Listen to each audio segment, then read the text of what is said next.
Welcome to rapid repeated integration by parts.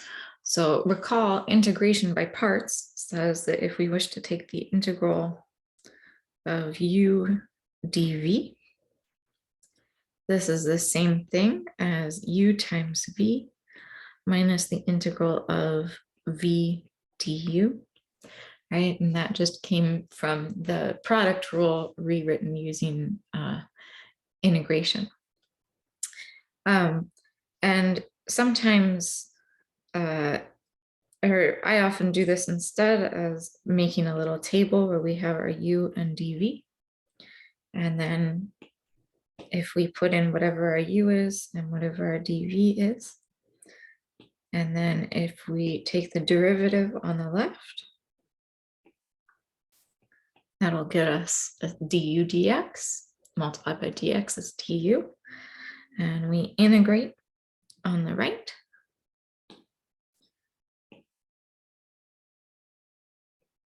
Then essentially what we did was we multiplied here and then subtracted the integral here. And as we saw in the integration by parts video, sometimes it's necessary to do integration by parts more than once. We don't necessarily know how to integrate that new integral we had either. So if a problem requires multiple applications of integration by parts, it turns out that we can continue with this little table I was making, where we just continue to differentiate down the left and integrate down the right. So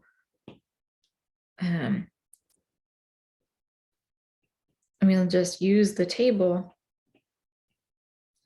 and add more rows.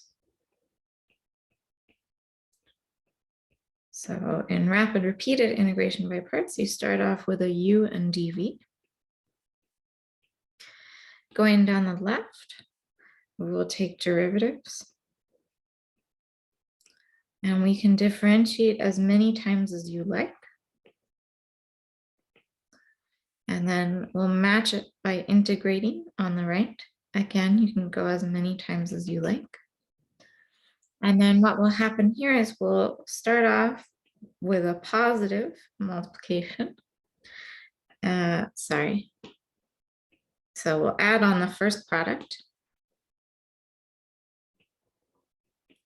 And then the next diagonal, we will subtract that product.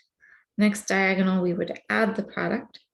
Keep going. And then the final stage will be whatever the opposite sign is.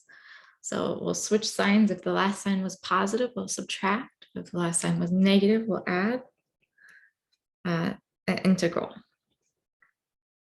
So I'll go ahead and just do an example of this that is a little easier to see. So let's take the integral of x cubed cosine of 4x dx. So for u, we want to pick whichever term will get simpler. So for u, we'll take x cubed. It gets simpler with differentiation.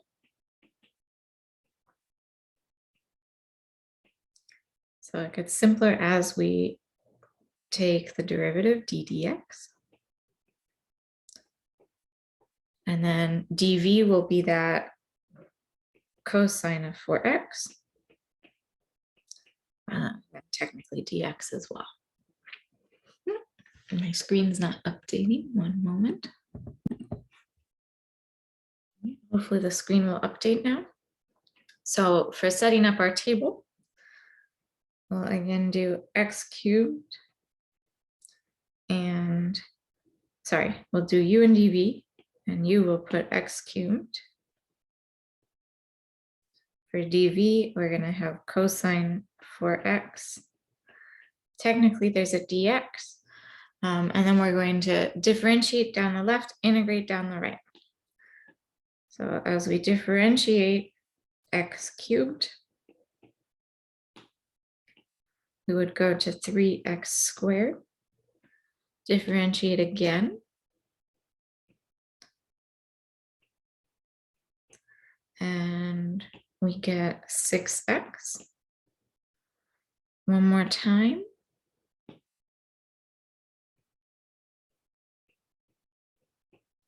And and we wind up with 6. And then personally, I like to, if your derivative will take you down to 0, I like to go all the way to 0 because that integral is just the constant. So that kind of eliminates the need for the last integration step. So going one more time, we do wind up with 0. And now we'll just match this with integration on the right. So we did 4 derivatives. So we are going to do 4 integrals.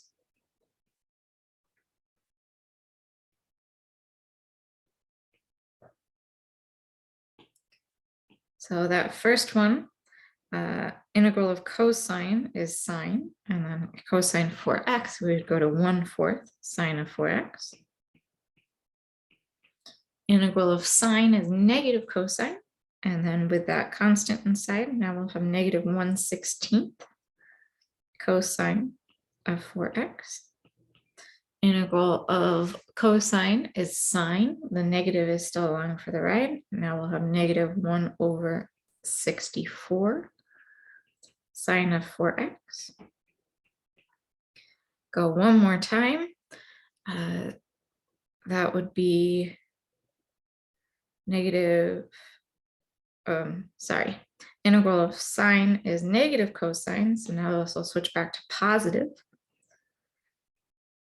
And we will have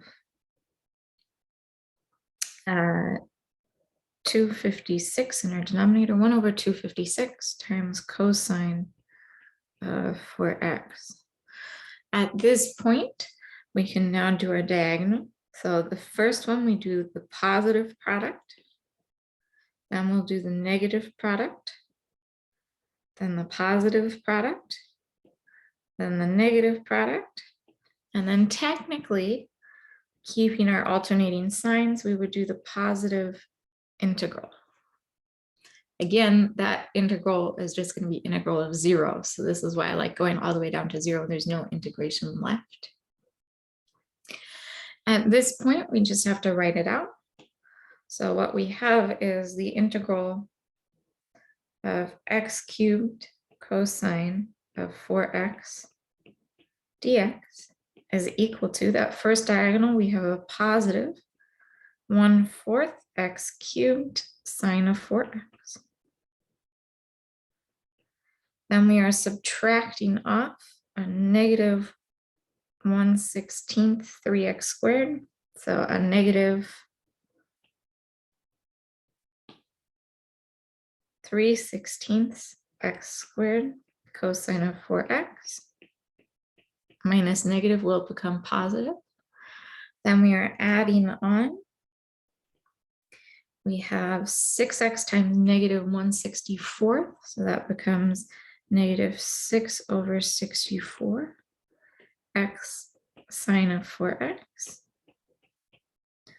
Then we are subtracting off. We have 6 times 1/256. So 6/256 cosine of 4x. And then we would finish again with adding the integral of 0 times 1/256 cosine 4x dx. This again is just integral of 0, which is our constant. So at this point, our final answer, we are looking at 1/4 x cubed sine of 4x plus 3/16 x squared cosine of 4x minus 6/64 or minus 3/32 x times sine of 4x minus 6/256 or 3/128 cosine of 4x. And then that integral is just plus c. Oh, again, my screen's not updating. One moment. All right, so that was using rapid repeated integration by parts.